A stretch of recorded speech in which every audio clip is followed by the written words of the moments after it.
for the initial form, and you make a dot underneath it, and you're ready to connect on. The ha, the same way. You come from a previous letter, you make your ha shape, and you're ready to connect the ha in the same manner. Right, this is the simplest way of writing. There are other ways of having the medial form and the final form, as you'll see when you get to a more advanced level in your Arabic, perhaps. So again, the final form. Now you come from a previous letter, and then you just make the jim shape. And you come from a previous letter, and you make the ha shape, and then the ha shape afterwards. All right. So let's now again clear that and look at an example. Oops, let's just get rid of that dot. Okay, so suppose we have a letter now, a word rather, which has these letters. We have the ha, we have a ba, and we have a tha. Right, so this word has these three letters. How do we connect them? So we need the initial form of the ha. There we are, ready to connect on. Ready to connect on here. We need the medial form of the ba, because it's connecting on either side, letter before and letter after. The ba is represented by a spike, as we saw, and we need the final form of the tha. And there it is, the final form of the tha. Plug in these gaps, and we get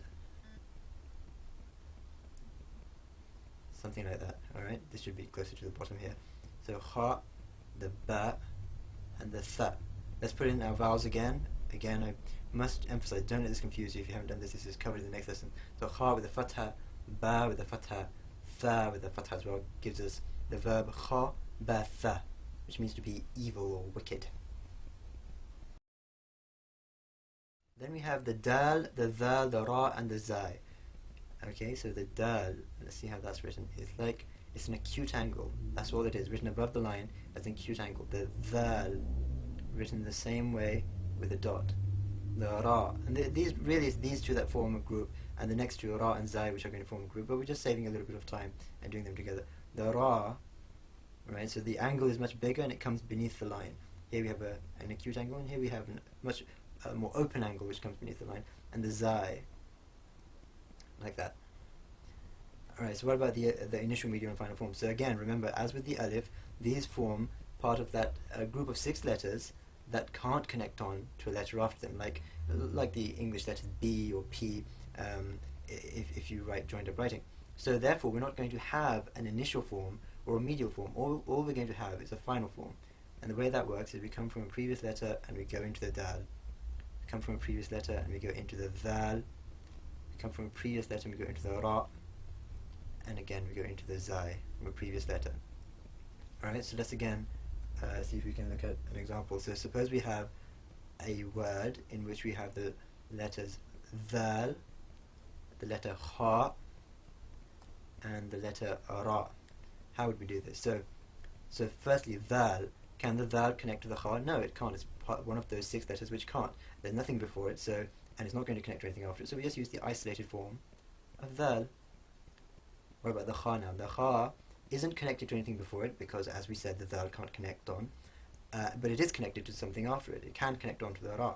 So we're going to use what's called the initial form of the kha. Initial form. Initial form, remember, so as you've seen now, initial form doesn't mean that the letter comes at the beginning of the word. It simply means that it's connected on solely to another letter which comes after it, and not to a letter which comes before it. Okay, and then we have the ra. So we need the ra's connected onto the letter before. There's nothing after it, and even if there were, the ra wouldn't be able to connect onto it. So we need the final form of the ra, which is like this. So this is the only gap we need to plug in. Let's just plug it in here. We get quite a big line. This is much bigger than you would normally have. Let's just save some time. We get dhal, kha, and ra. So putting in some vowels, we have a dhamma, a kasra, and a fatha covered in the next lesson. We get dhu, khi, ra. Dhukhira, which means to be treasured or stored. Now we're going to have a look at Sin, Sheen, Sad, and Dads. As before, it's the first 2 which form a group and the last 2 which form a group, but we're just saving some time here. So the Sin, we have these 3 spikes and then this hook beneath them. Sin. Sheen, written the same way. These 2 form a group. Sin, Sheen. Now the Sad and the Dad require a little bit of attention in the way they're written. So what happens is we begin just beneath the line, we go up, okay, and we make this kind of a fish shape, and then there's a little spike, and that's the Sad. Alright, so remember, begin just beneath the line, make this sort of a fish shape, we spike and finish with this hook beneath the line to form the sad. The lad written in the same manner, but we're going to have a dot. So this fish shape, small spike, and there we have it, the sad and the lad. Alright, so what about their initial, medial, and final form? So initial form, when we're connecting to a letter after them only, like that. The 3 spikes of the scene, and then you're ready to connect on. This 3 spikes of the sheen, and you're ready to connect on. The sad you form in the same way in the beginning. Alright, don't forget this little spike, but you're not going to go beneath and make the hook, you're going to connect on. So that shape needs a little bit of practice to get it exactly right. The lad, make that shape, and you're ready to connect on to the next letter. Sad and lad. Alright, so medial forms, when we're connecting to a letter before and after. We come from the previous letter, we make the 3 spikes for the scene, and you're ready. Sheen, same way. Okay, sad now. We come from the previous letter, alright, but then what we need to do is just go down here, and then come back up. And that's my medial sad. Right, this is very important to get this little bit here, just beneath, because that's part of the sad.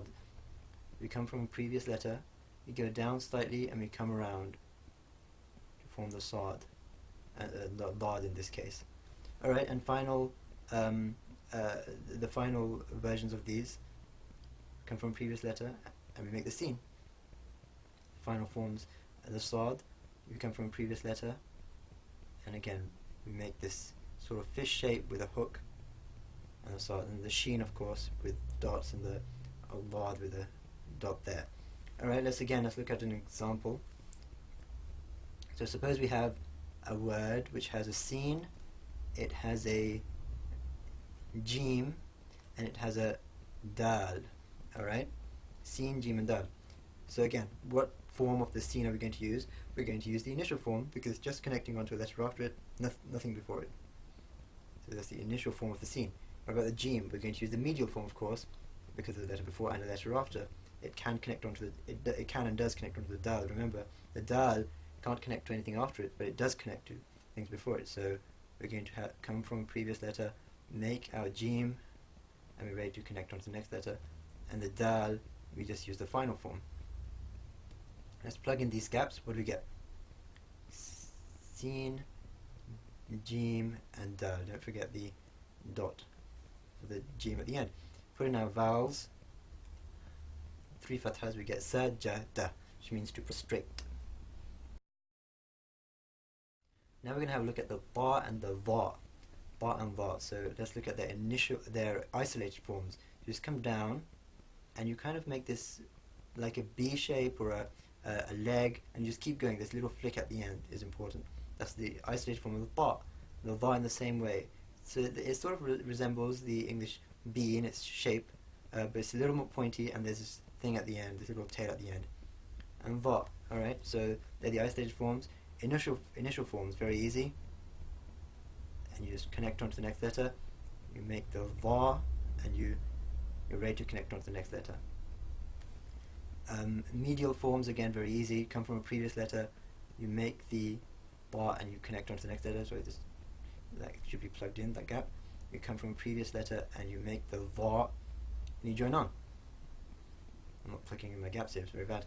Okay, and what about the final forms? It's very predictable. Come from a previous letter, and you just make the va, and the ba rather, and the dot for the va.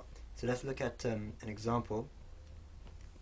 Again, so if we have a word in which we have the letters ba, we have the letter ba, and we have the letter ra.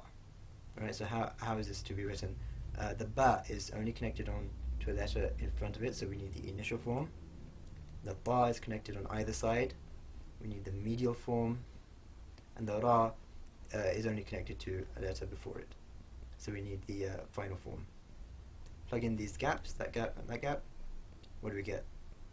The ba, the ba, and the ra. Don't forget the dots. Put in the vowels, and we get ba, bi, ra, which means to be ungrateful.